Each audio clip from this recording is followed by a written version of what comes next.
First second সেমের স্টুডেন্টদের জন্য বিশেষ করে একটা ভিডিও করতে ক্লাস নিতে চলেছি। আসলে এতদিন টাইম কেন লাগলো তার কারণ হচ্ছে আমরা একটু টপিকটা চেঞ্জ করলাম। আমরা অলরেডি তোমাদের যথেষ্ট ক্লাস নিয়েছি ইলেকট্রিক্যাল কারেন্টের জন্য, কারেন্ট ইলেকট্রিসিটির উপর।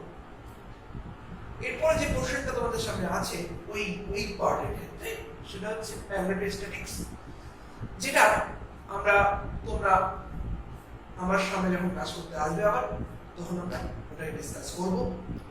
আজকে আমরা শুরু করছি ফিজিক্যাল অপটিক্স। ফিজিক্যাল অপটিক্সের মধ্যে কি কি পড়ে তার একটা মোটামুটি আইডিয়া হয়তো তোমার মধ্যে আছে। তার মধ্যে আজকে আমরা পড়ব interference of light. Interference of light, এই ব্যাপারটা কি কি হতে চলেছে, কি হয় ইন্টারফারেন্স অফ লাইটের ক্ষেত্রে, আমরা বেসিক্যালি আমাদের এই ক্লাসে সেটাই একটু দেখার চেষ্টা করব। What is interference of light? যদি এটাই কোশ্চেন করি what is interference of light, তাহলে বলা হচ্ছে যে যখন কোনো দুটো কোহেরেন্ট সোর্স, এই কথাটা খুব খুব বেশি করে প্রযোজ্য। কি কোহেরেন্ট সোর্স বলি? সেটা হচ্ছে যে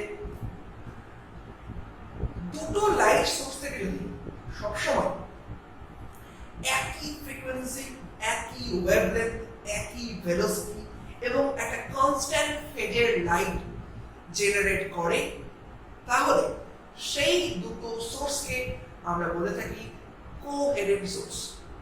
আবার রিপিট করছি, যখন কোনো দুটো লাইট সোর্সের মধ্যে দুটোর মধ্যেই একই ফ্রিকোয়েন্সি, একই ওয়েভলেন্থ, একই ভেলোসিটি লাইট এমিট করে এবং তাদের মধ্যে একটা ফিক্সড ফেজ ডিফারেন্স এবং সেটা টাইমের সাথে ফিক্স থাকে, এই ধরনের দুটো সোর্সকেই আমরা তখন বলবো এটা বেসিক্যালি কোহেরেন্ট সোর্স। দুটো কোহেরেন্ট সোর্স থেকে যখন লাইট আসে তখন কি হয় সেটা একটু বলি। তাদের সুপার ইম্পোজার ফলে আমরা দেখতে পাই যে একটা স্ক্রিন যদি আমরা ওখানে রাখি যেখানে সুপার ইম্পোজ হয়েছে, সেখানে যদি কোনো স্ক্রিন আমরা রাখি, আমরা দেখতে পাবো স্ক্রিনের কোনো পয়েন্টে ইন্টেন্সিটি খুব লো বা সেখানে কোনো ডার্ক পয়েন্টের সৃষ্টি হচ্ছে, আবার কোনো পয়েন্টে ইন্টেন্সিটি খুব হাই, সেখানে ব্রাইট পয়েন্টের সৃষ্টি হচ্ছে। তবে টোটাল যে স্পেসের কথা বলা হচ্ছে যেখানে আমরা ইন্টারফারেন্স প্যাটার্ন দেখতে চলেছি, সেই স্ক্রিনের উপর আমরা কোনো পয়েন্টে খুব ব্রাইট কোনো পয়েন্ট, আবার কোনো পয়েন্টে খুব ডার্ক কোনো পয়েন্ট দেখতে পাবো। তাহলে স্পেশাল কিছু ক্রাইটেরিয়া থাকবে। এই ব্রাইট ডার্কের যে কম্বিনেশন, এই প্যাটার্নটাকে আমরা বলি ইন্টারফারেন্স অফ লাইট। মানে যে প্রপার্টি, যে এই পুরো প্রসেসটাই হচ্ছে ইন্টারফারেন্স অফ লাইট, যার এফেক্ট হচ্ছে কোনো পয়েন্টে খুব ব্রাইট ইন্টেন্সিটি পাওয়া, কোনো পয়েন্টে একদম ডার্ক পাওয়া। এই ব্রাইট ডার্কের সুন্দর প্যাটার্ন আমরা লক্ষ্য করি। এই পুরো প্রসেসটাকে আমরা একসাথে বলি ইন্টারফারেন্স অফ লাইট। এবং এটা সাউন্ডের ক্ষেত্রেও হয়তো দেখতে পাওয়া যায়, লাইটের ক্ষেত্রে ইন্টারফারেন্স খুব ভালো ধরনের ইন্টারফারেন্স আমরা দেখতে পাই। এবং ইনিশিয়ালি আমরা সবগুলো ক্ষেত্রেই অন্তত মোনোক্রোমাটিক লাইটের কথা বলবো, যেখানে লাইট যে সোর্সের কথা বলা হচ্ছে তার ওয়েভলেন্থ অন্তত একটা ফিক্সড ওয়েভলেন্থ থাকে। বেসিক্যালি আমাদের ল্যাবে যে ধরনের লাইট ইউজ করা হয় সেটা হচ্ছে সোডিয়াম ভেপার ল্যাম্প এবং তার ওয়েভলেন্থ হচ্ছে মোটামুটি 5833 অ্যাংস্ট্রম। এই অ্যাংস্ট্রমের মোটামুটি এটা দেখতে ইয়েলো কালারের এই ধরনের একটা লাইট আমরা ইউজ করি সাধারণত আমাদের এই ইন্টারফারেন্সের প্র্যাকটিক্যাল গুলো করার ক্ষেত্রে। এবং তার এই থিওরি এখন আমরা পড়তে চলেছি। তাহলে আমরা এখন যেটা পড়ছি সেটা হচ্ছে থিওরি অফ ইন্টারফারেন্স। আমরা সেই ইন্টারফারেন্সের থিওরি আজকে প্রমাণ করতে চলেছি। কি কন্ডিশন হতে পারে, কিভাবে এটা ডেভেলপ হতে পারে, কি করে আমরা ইন্টারফারেন্স প্যাটার্ন কোন কোন পয়েন্টে লাইট, কোন কোন পয়েন্টে ডার্ক সৃষ্টি হচ্ছে সেটা একটু দেখবো। হোয়াট ইজ দ্য কন্ডিশন সেটা আমরা দেখবো। দেখো কি হচ্ছে।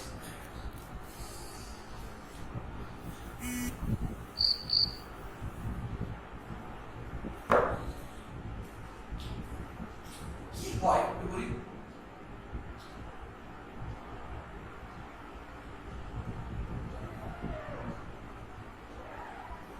এই হচ্ছে দুটো লাইট সোর্স এবং এই দুটো থেকে একটা মেইন সোর্স এস থেকে লাইট আসছে। সাপোজ ধরো এটা একটা লাইট সোর্স S1 এবং এটা একটা লাইট সোর্স S2 এবং আলটিমেটলি এইরকম কোন একটা স্ক্রিন আছে, সেখানে গিয়ে আমরা ইন্টারফারেন্স প্যাটার্নটা দেখতে চলেছি। তাহলে কি এখান থেকে লাইট হয়ে যাবে আর এখান থেকেও লাইট হয়ে যাবে, ওয়েভ যাবে, একটা রিং ওয়েভ যাবে, সুপারইম্পোজ হবে। সেই সুপারইম্পোজ করে দেখেন কিরকম প্যাটার্ন দেখতে পাওয়া যাচ্ছে। তাহলে এই ডিসটেন্সটা এই পয়েন্ট থেকে আমরা পি পয়েন্টে সাপোজ ধরো কোনো ইন্টারফারেন্স প্যাটার্ন দেখতে চাইছি, তাহলে S1P এই ডিসটেন্সটা হচ্ছে x1, S2P এই ডিসটেন্সটা হচ্ছে সাপোজ x2। আমরা কি বলেছি না দুটো লাইটের মধ্যে, দুটো লাইট দুটো সোর্স থেকেই সেম ফ্রিকোয়েন্সি, সেম ওয়েভলেন্থের কনস্ট্যান্ট ফেজের লাইট ছাড়ছে। আমরা নরমালি লাইটের ইকুয়েশনগুলোকে একটু ধরবো। এই পয়েন্টগুলো থেকে যে ইকুয়েশন দিচ্ছে সেটা নরমালি হচ্ছে y equals to dark use করি y equals to capital A e to the power I omega t। এইরকম ধরনের একটা ইকুয়েশন আমি এখান থেকে এই পয়েন্ট এবং এই পয়েন্ট থেকে জেনারেট করছি। ওয়েভ ইকুয়েশনটা আছে সিম্পল লাইক দ্যাট। এই ইকুয়েশনটা থেকে ভয় পাস না, এই ইকুয়েশনটার মধ্যে কি লুকিয়ে আছে দেখ। e to the power I omega t মানে কিন্তু cos omega t plus I sin omega t। আমরা নরমালি ওয়েভ ইকুয়েশনগুলো sin বা cos হিসেবে দেখে অভ্যস্ত। এখন একটু বড় হয়ে গেছিস, এখন তোরা বেশিরভাগ ওয়েভ ইকুয়েশনকে e to the power I omega t ফর্মেই ধরবি। এখানেও এই দুটো সোর্স থেকে যে লাইটটা বেরিয়েছে তার ইকুয়েশন হচ্ছে y equals to a into the power I omega t।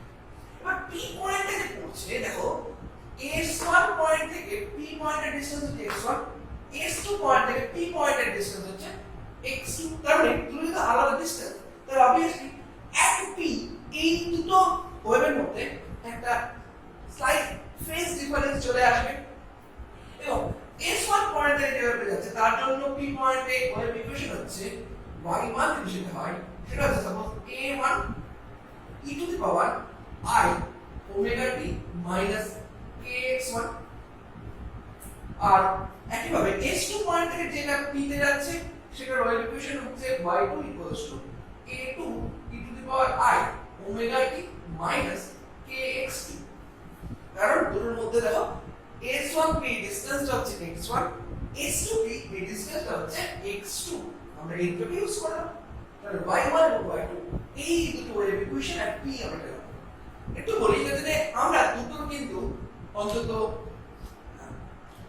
যে অ্যামপ্লিটিউড এখানে লক্ষ্য করছি, মানে a1 একটা অ্যামপ্লিটিউড, a2 একটা অ্যামপ্লিটিউড, মানে দুটোর অ্যামপ্লিটিউড কিন্তু সেটা কিন্তু আমরা আমাদের কনসিডারেশনের মধ্যে নিয়ে আসবো।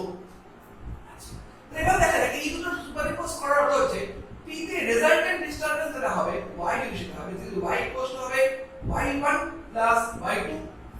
সো ফুল y ইকুয়েশন যদি আমি এখানে লিখতে চাই তাহলে y টা হলো দেখো e to the power I omega t। এই ব্যাপারটার জন্য কি হবে দেখো, আমরা কিভাবে এটাকে আগাতে পারি সেটা একটু দেখি। দেখো দুটোতেই আমাদের e to the power I omega t টা কমন। একটা থেকে থাকবে হচ্ছে a1 e to the power I মানে minus I kx1 plus a2 e to the power minus I kx2। this is two equation। এই দুটো ইকুয়েশনকে আমরা আলটিমেটলি সলভ করার চেষ্টা করব। আমরা কিভাবে সলভ করি একটু দেখি। আমরা আমাদের এই রিলেশনটা ইউজ করব, আমরা কি cos e to the power I theta equals to cos theta plus I sin theta। আমি এখানে সেটা ইউজ করব, কিন্তু minus I cos theta minus I sin theta হয়ে যাবে। সো এই ব্যাপারটাই আমি এখানে ইউজ করে থাকি। তাহলে দেখা যাক কি পাচ্ছি আমি। আলটিমেটলি y equals to পাওয়া যাচ্ছে e to the power I omega t common দুটোর ক্ষেত্রে a1 তার সাথে থাকবে হচ্ছে দেখো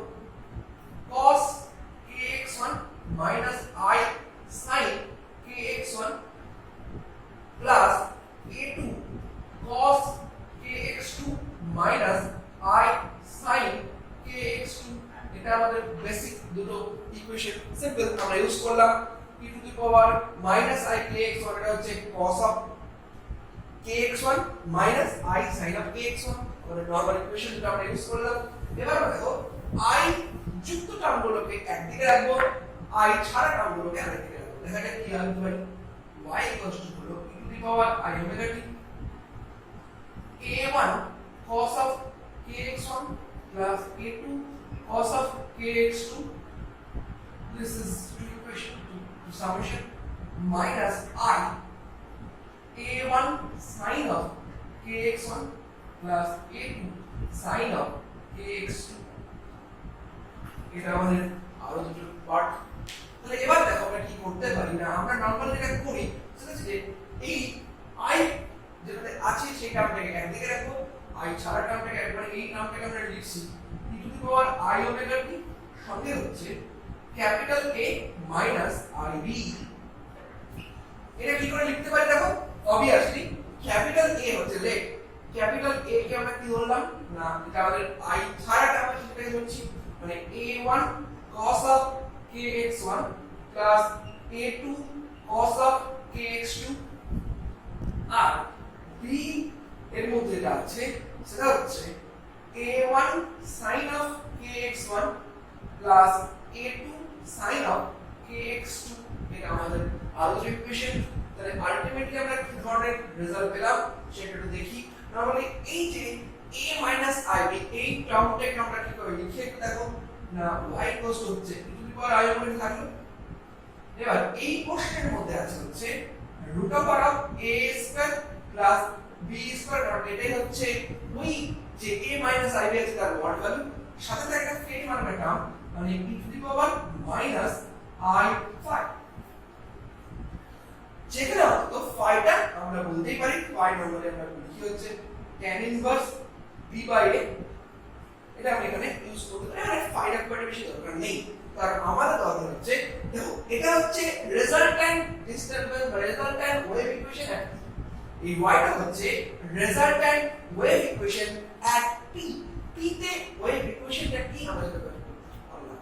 আলটিমেটলি কিন্তু আমাদের দরকার এটা নয়, আমাদের দরকার p পয়েন্টে লাইটের ইন্টেন্সিটি।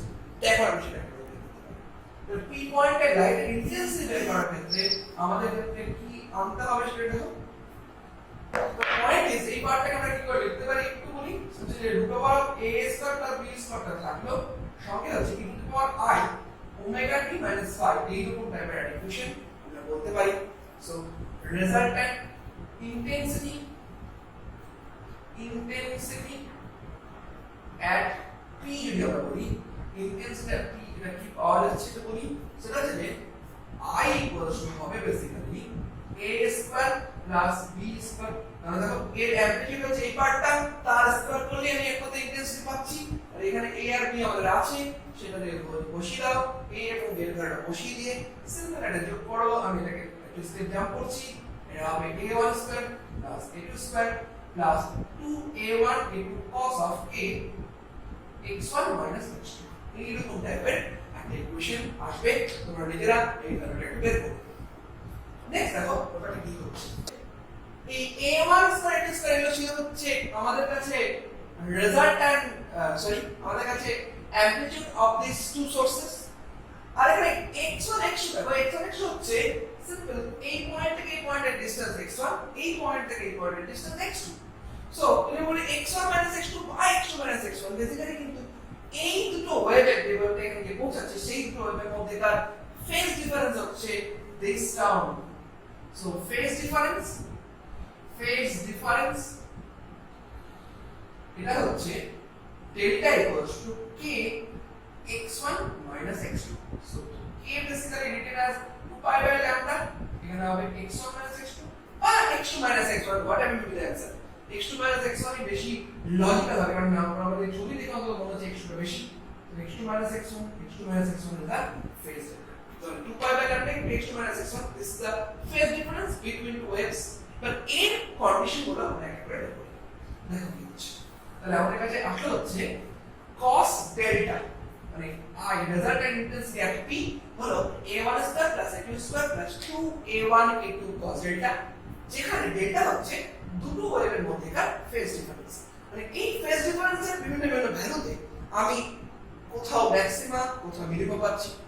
সো যদি আমার এই পয়েন্ট এরকম হয় যে cos ডেল্টা যখন প্লাস 1 হচ্ছে, মানে কোন কোন পয়েন্ট হতে পারে এটা? অবভিয়াসলি cos 0 হতে পারে, cos 2π হতে পারে, মানে এটাকে আমি বলতে পারি 2 মানে সরি cos 2m পাই হিসেবে আমি বলতে পারি। সো ডেল্টা বেসিক্যালি আমি কি পেলাম? তখন ডেল্টা ইকুয়ালস হচ্ছে 2π by lambda into x2 x1 equals to 2m pi. So pi by 2 বেড়ে যাচ্ছে, x2 x1 হয়ে যাচ্ছে m ল্যামডা। এটাকে যদি একটু সাজিয়ে লিখি অবভিয়াসলি হচ্ছে দেখো 2m ইনটু ল্যামডা বাই 2, মানে যদি এই দেখো x2 x1 হচ্ছে দুটো ওয়েভের মধ্যেকার path difference. So path difference যদি ল্যামডা বাই 2 এর ইভেন মাল্টিপল হয় তাহলে এই পয়েন্টে যেটা প্লাস 1 হচ্ছে পয়েন্ট ইন্টেন্সিটি কত হচ্ছে না ওটাই হবে I max ইকুয়াল টু হবে দেখো a1 প্লাস একটু তার হচ্ছে, কারণ আমি cos ডেল্টা টা প্লাস 1 ধরেছি। So this is the intensity resultant intensity at P for this condition. So this is the condition for constructive interference বা CI constructive interference। ওইখানে একটা ব্রাইট পয়েন্টের সৃষ্টি হবে। আরেকটা কন্ডিশন কি বলি, যে পয়েন্টের ক্ষেত্রে আমরা অন্তত কি পাচ্ছি এটা দেখো, আমরা পাচ্ছি cos ডেল্টা ইকুয়ালস টু যখন -1 হচ্ছে তখন ব্যাপারটা কি হচ্ছে বলি, cos ডেল্টা -1 তখন ব্যাপারটা কি হচ্ছে না I হয়ে যাচ্ছে দেখো। আচ্ছা এই কন্ডিশনে বের করি তবে এখানে হবে cos of 2m plus 1 into পাই, কারণ -1 মানে একমাত্র হতে পারে পাই, 3 পাই, 5 পাই এন্ড সো অন। সো এখানে যে ডেল্টা ভ্যালু বসিয়ে দিই 2 পাই বাই ল্যামডা সঙ্গে হচ্ছে x2 x1 is basically 2m plus 1 into pi। So যদি আমি পাই পাই কেটে দিই 2 আউট করে দিই x2 x1 টা হয়ে যাচ্ছে দেখো 2m plus 1 into lambda by 2। So এটা হচ্ছে lambda by 2 এর odd multiple। This is the condition for destructive interference। মানে এই পয়েন্টটা ক্ষেত্রে এটি হচ্ছে I min এর কন্ডিশন, কারণ এখানে ইন্টেন্সিটি মিনিমাম পাওয়া যাবে, মানে a1 a2 তার তাহলে মানে আমাদের ম্যাক্সিমাম পয়েন্টের ইন্টেন্সিটি হচ্ছে a1 a2 তার হোল স্কয়ার এবং মিনিমাম পয়েন্টের ইন্টেন্সিটি হচ্ছে a1 a2 তার হোল স্কয়ার। নরমালি আমরা যেটা বের করি সব সময় যেটা একটু বলি, তাহলে আমরা আমাদের এই জায়গা থেকে কি পেলাম দেখো, কি পেলাম না এই যে স্ক্রিনটা আছে স্ক্রিনের কোন কোন পয়েন্টে ম্যাক্সিমাম পয়েন্টের সৃষ্টি হচ্ছে যেখানে পাথ ডিফারেন্সটা ল্যামডা বাই 2 এর ইভেন মাল্টিপল, সেখানে ব্রাইট পয়েন্টের সৃষ্টি হচ্ছে, আর যেখানে পাথ ডিফারেন্সটা ল্যামডা বাই 2 এর অড মাল্টিপল সেখানে ডার্ক পয়েন্টের সৃষ্টি হচ্ছে। আমরা কি পাবো না এই পুরো জায়গার মধ্যে আমরা ব্রাইট ডার্ক কিছু কম্বিনেশন দেখতে পাবো, কোন কোন জায়গায় ব্রাইট পয়েন্ট কোন কোন জায়গায় ডার্ক পয়েন্ট। এবং আমরা যদি তার ইন্টেন্সিটি রেশিও করি মানে ব্রাইট বাই ডার্ক মানে I max by I min করি তাহলে নরমালি কি হবে গো না a1 a2 তার whole square by a1 a2 তার হোল স্কয়ার। দেখো ব্যাপারটা কি বলছে সেটা হচ্ছে ম্যাক্সিমাম পয়েন্ট ইন্টেন্সিটি হচ্ছে a1 a2 তার whole square, minimum point intensity হচ্ছে a1 a2 তার হোল স্কয়ার। খুব ভালো ইন্টারফারেন্স প্যাটার্ন কাকে বলতে পারি না যেখানে মিনিমাম পয়েন্টের ইন্টেন্সিটি একদম 0 আর ম্যাক্সিমাম পয়েন্টের ইন্টেন্সিটি যথেষ্ট বেশি। তাহলে মিনিমাম পয়েন্টের ইন্টেন্সিটি একদম 0 করার অর্থ হচ্ছে আমাকে আলটিমেটলি a1 এবং a2 ভ্যালুগুলোকে হয় ইকুয়াল না তো নিয়ারলি ইকুয়াল করতে হবে। যদি ইকুয়াল অর নিয়ারলি ইকুয়াল হয় তাহলে কিন্তু আমরা খুব ভালো ইন্টারফারেন্স প্যাটার্ন দেখতে পাবো। এই টোটাল থিওরিটা আমরা ডেভেলপ করেছি শুধুমাত্র মোনোক্রোমাটিক লাইট সোর্স ইউজ করে। মোনোক্রোমাটিক লাইট সোর্স ইউজ করে আমরা এরকম ধরনের প্রিন্সিপাল পেতে পারি। পরের দিন আমরা এর মধ্যে হোয়াইট লাইট ইউজ করলে কি ঘটতে পারে তার সঙ্গে একটা আইডিয়া নেওয়ার চেষ্টা করব। আজকে এই পর্যন্তই। পরের ক্লাসটা আমরা খুব তাড়াতাড়ি আরেকটা ভিডিও আপলোড করব যেখানে আমরা ইন্টারফারেন্সের বাকি পোর্শনগুলোকে নিয়ে বিভিন্ন টাইপের ইন্টারফারেন্স নিয়ে একটু আলোচনা করতে পারি। আজকে এই পর্যন্ত।